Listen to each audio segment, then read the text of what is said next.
But what makes that very small percentage of a professional athlete great is their mind.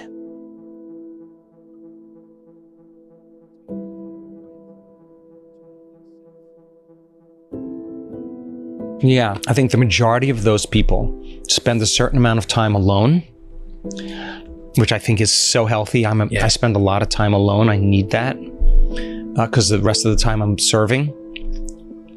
And they're always learning and always going back, breaking down what they've done and going at it again, like rebuilding it again. They have a model and they just say, I've done this really well. How am I going to get to the next level for me? Okay, it's no longer about who I'm competing against. It's about me, right? So if you look at use a professional athlete as an example, you have a professional athlete run a 40-meter dash or 40-yard dash. The majority of them run pretty close to the same speed. But what makes that very small percentage of a professional athlete great is their mind. It's just that willingness to stay a little longer, go again, work it out, not get frustrated. The athlete who loves the game, like really loves the game. When they have a great shot, they love the game. When they have a bad shot, they just say, I still love the game. All right, I'm going to try again. Like they don't undermine themselves with a bad attitude or a reaction. And that's been cultured in them. And so what comes with that is a lot of humility, right? Instead of arrogance. What comes with that is a certain level of self-awareness. What comes with that is an uncompromising will. What comes with that is understanding that you have to put in your time. You have to put in your time. And where you may want to stop may not be the point to stop, right? There's just that next level. And we've all done this in our life where you're just like, I'm not satisfied, I got to go again. Yeah. And I think that's how people heal also. It's the same thing. It's the same principles at work. Maybe like nothing changes in our life until we change. And change is the most constant thing in the universe. And you could either wait for the crisis, the trauma, the diagnosis to change.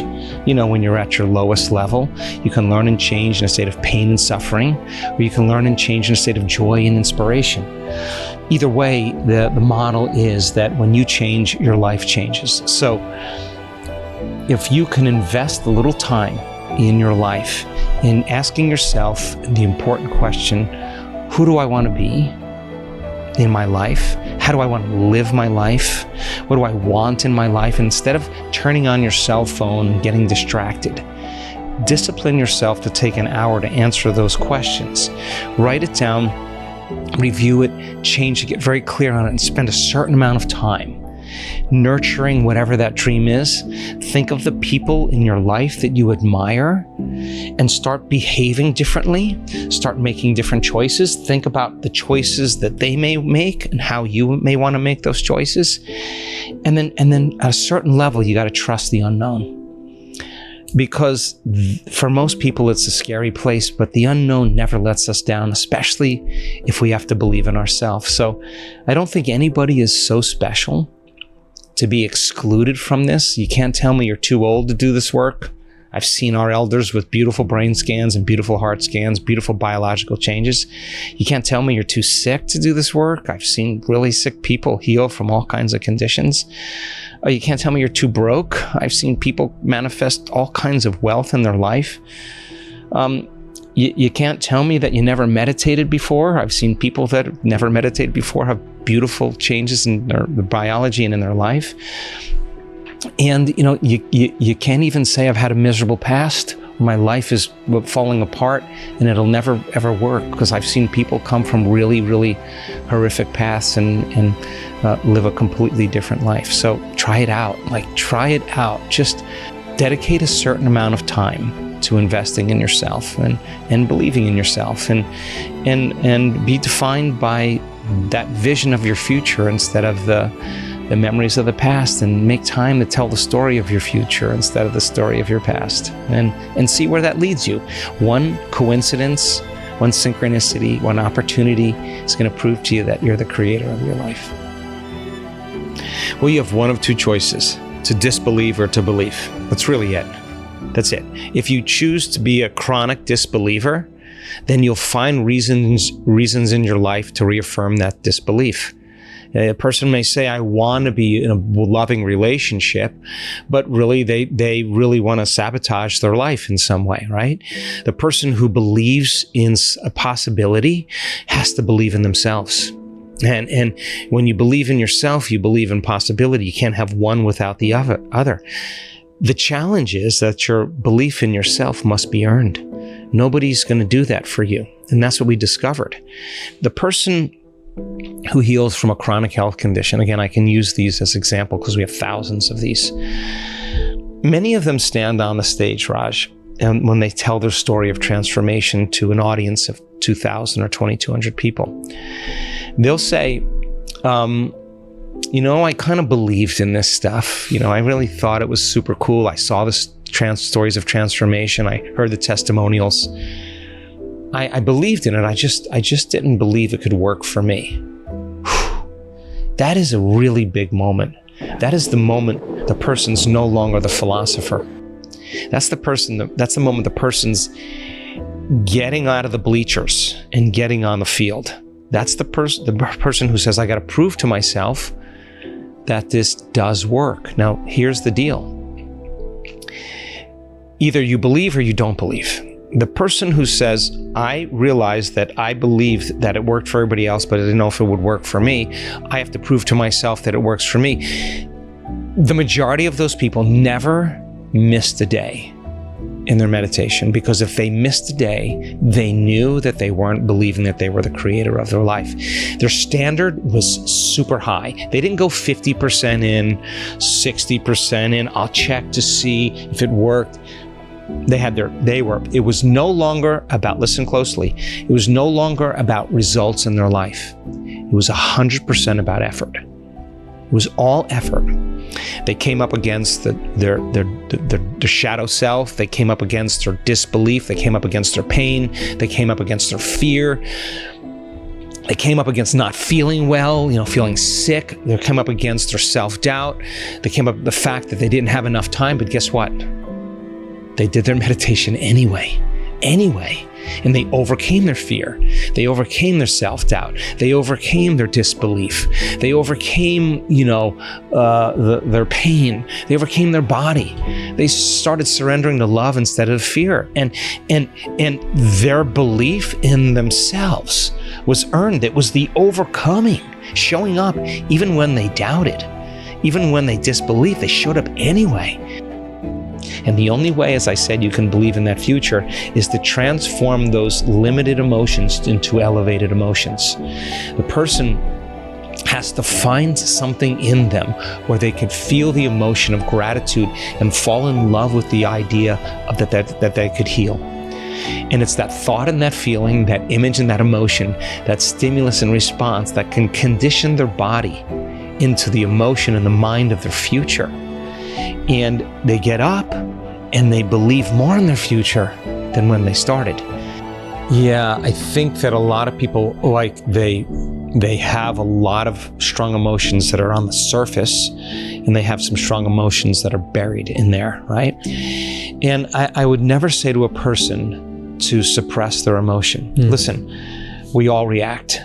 But the question is, how long? How long are you going to react? Really, that's the question. Look at a kid, right? A child just has a reaction, 10 minutes, they're over it, and they're back, for the most part, playing and doing whatever. And I think the greatest thing we can teach children is that kind of emotional intelligence to kind of shorten their emotional responses.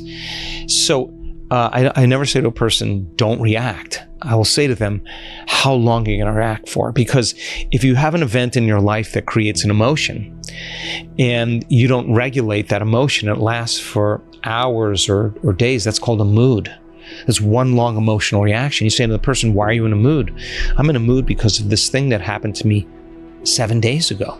If they keep the same emotional reaction going on for months, weeks to months, that's called a temperament. The person just has an angry temperament. Why are you angry? I had this event happen to me, 9 months ago. It goes on for years on end. That's a personality trait. That personality trait is really based on an experience or series of experiences that create that emotion, right? And then a person just memorizes their emotion. They're having one long emotional reaction, and now they're looking for it. They're looking for a reason to be angry. They're looking, not consciously, they're looking for a reason to judge, right? Because it reaffirms their belief in themselves and how they believe, what they believe about life.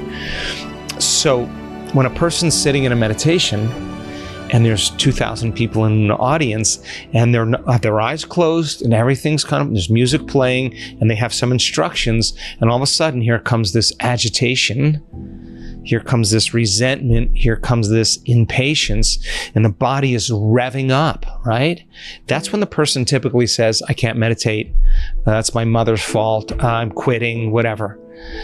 But if they know what to do, and they know how to work with their body, and like training an animal, they bring the body back into the present moment, because the moment they're feeling that emotion, the body's in the past. They go, oh my God, I'm going into the past.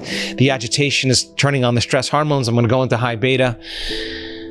I got to settle the body down. I got to tell it it's no longer the mind. And when you do that, you tell the body it's no longer the mind, you settle it into the present moment, it liberates a little bit of energy. Then it gets a little agitated again, and it gets a little frustrated again, and then it starts getting impatient, and you're not going to give up, and you work with the body again, you settle it down again, you bring it back into the present moment. It's tedious in the beginning, but like training an animal, body is the animal. Sooner or later, it's going to surrender to a new mind. And when it finally does, there's a huge liberation of energy. Now the person literally taken that emotion, they've gone from particle to wave, from matter to energy, that the information that's stored in the body is being released as energy. And now the person doesn't have to try to be more patient. They've kind of cultivated patience by not letting the body be the mind. By the same means, if you're in the habit of picking up your cell phone every 5 minutes and scrolling through it, and you're in a meditation, or you're busy and you got a lot of things to do, you're sitting in the meditation, you want to get up and you want to go and do something, you notice your body doing that. Most people say, oh, I can't meditate, I'm just going to quit. If you really want it, if you really want change, you got to execute a will that's greater than the program. You got to bring the body back out of that predictable future into the present moment. And like an unbridled stallion, it'll buck and kick, it'll do everything it can. You just keep bringing it back to the present moment. Sooner or later, it's going to surrender to a new mind. And now the person's going to liberate energy, because the present moment is the unknown. And it's common, but what we discovered with people that do this, where we look at their brains in real time, is that when we analyze our life like that and we ruminate, we tend to make our brain worse. In other words, by doing that and overthinking and overanalyzing, you're narrowing your focus on something. And you're doing that because the hormones of stress, right? The chemicals of stress are arousing your brain to live in survival and say, what if I lose everything that I have? When you're thinking within that emotion, you're actually causing your brain to experience more of those emotions, and you get caught in this loop, right? So the point is that none of that is good for you. In fact, you're actually turning on the stress response just by thought alone. And those chemicals of stress become addictive, right? And so not knowing this, many people don't know this, but they're doing this just for some rush of adrenaline. And you can do that for hours, because when you're in stress and you're in survival, you actually have to narrow your focus on the cause. And people become over-focused, and they overanalyze themselves, and they overanalyze their lives, and they make their brain worse. Even when they have everything that they want, the big fear is, what if I lose it, right? Yeah. So the fear then is the issue, right? So then I would say to someone like you, you got to face off with that fear, and you got to make sure that fear cannot influence your life in any way. And that's the thing, the emotion that you have to change. Take the time, and if you only have 20 minutes or 30 minutes, sit down for 20 or 30 minutes and learn the information and start somewhere. But I think just knowledge really is the most important thing, and it's the basis.